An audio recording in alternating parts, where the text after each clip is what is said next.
જય માતાજી મિત્રો, સ્વાગત છે તમારું મારા નવા બ્લોગમાં. કેમ છો? આશા કરું છું મજામાં છો. તો મિત્રો સવારનો વિજ્ઞાન શરૂઆત કરી દઈએ આપણે રૂમેથી. તો મિત્રો સવારનો ઉઠી ગયા અને હવે જવું છે ઘરે. ટ્રેન છે આજે 8:30 વાગે. તો પણ સવાર વાગ્યા બીજું કહી દીધું, બધા તૈયાર થઈ ગયા છે. હવે નીકળવું હોય બસ ક્યાંય બેઠા હતા તો પણ તો બધા તૈયાર થઈ રહ્યા છે. બસ પહેલાં બીજા કમ્પ્લીટ કરી દીધા છે, જોઈ શકો છો. ચલો મિત્રો હવે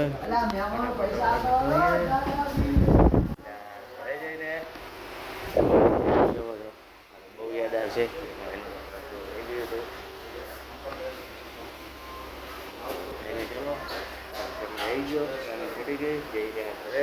વિક્રમ ભાઈએ ત્યાગીન ભાઈ સીધા ગાંધીનગર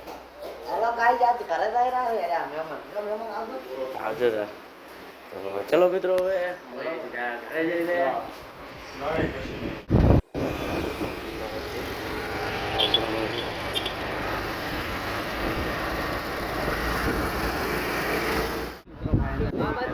નીકળી ગયા. જો ઘરે જાઉં અને ઘરે જાઉં છું ઊંઝે. તો મિત્રો નીકળી ગયા. જો મારે કોઈ ઘરે જો છો ને એટલે રોવા શું કામ મળ્યો? ઘરે મહિનો મહિનાની યાદ આવીને રોવા મળ્યો, ખોટો રોવા મળ્યો ભાઈ. બસ ટ્રેન નીકળે છે તો ટિકિટ લઈ લીધી. બસ મજા આવી ગઈ. આજ તો ઘરે જવાનું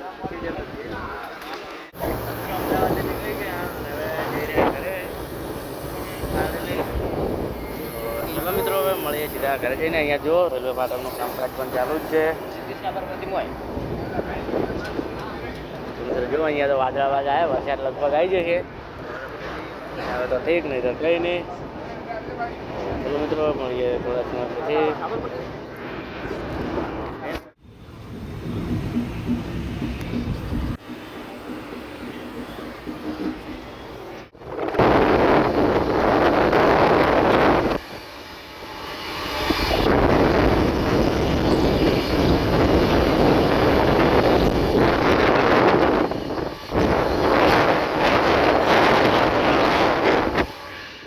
ફાઇનલી બનાસકાંઠી આવી ગયા. છે બધા કે અહીંયા ઉતરી દો, પણ અહીંયા તો ઉતરે એવું છે નહીં.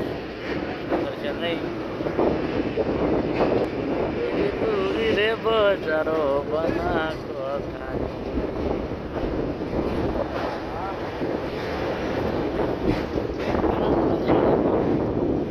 બના બોલે મેરી જાન. મિત્રો આ છે અમારું રંગીલું એવું બનાસ નદી.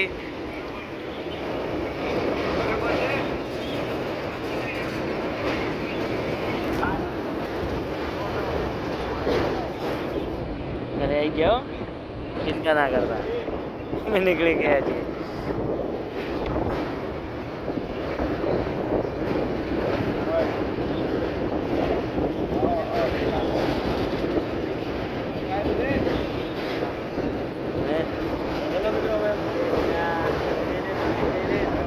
ડાયરેક્ટ ઉતરશું. આવી ગયા હાંજો. અમારે ગોવિંદભાઈ પતા ઉગડ્યા, અમારે ફટોફ પૈણવા આડ્યો હોય. તો ચલો મિત્રો મળીએ ઘરે જઈને. 4 વાગી ગયા છે. હવે વહેલા વહેણા તો આ વળિયામાં સીધા. તો મિત્રો આવી ગયા ખેતર બાજુ. તો મિત્રો જોઈ શકો છો આજ તો કેટલા જ અમદાવાદ જાય ખેતરમાં આવ્યા એટલે આનંદ કંઈક અલગ છે. આ એવા સૂઈ ગયા હતા જમીને, ઘરે જાગ્યા હતા. તો પછી આવી ગયા ખેતર બાજુ. તો મિત્રો અહીંયા તો જોઈ શકો શાકભાજી વાવી દીધી જોરદાર. ગવાર છે, છોળાફળી છે, રીંગણ છે અને ટમાટર જો આજ ફરી વાવવાના છે. આગળ આવ્યા હતા બળી ગયા છે. મિત્રો ભીંડા જોઈ શકો, ભીંડા જોરદાર થયા છે. તો ભીંડા પીણવાના પણ છે, જોઈ શકો. તરા ભીંડામાં ખરજ કેળી છે. તો ચલો મિત્રો ફટાફટ વીણવાની શરૂઆત કરી દઈએ. વીણી દઈએ. આજ તો ઘણા દિવસ થયા છે આમ તો વીણીએ. ચલો મિત્રો મળીએ થોડા સમય પછી. ફાઇનલી જોઈ શકો છો ભીંડા વીણી દીધા છે. બસ બધા વીણાઈ ગયા છે. પારો કાકો પણ ત્યાં વેણે, આપણે પણ તો મિત્રો આજનો બ્લોગ આટલો પૂરો કરીએ, કારણ કે જવું છે હવે ગામમાં, જવું છે, થોડું કામ છે, થોડું મોડું થઈ જાય. આજે આવ્યા છે બધે જવું પડશે. તો મિત્રો આજના બ્લોગમાં આટલું. હવે મળીશું કાલે નવા બ્લોગ સાથે. તો જય માતાજી, બાય બાય મિત્રો.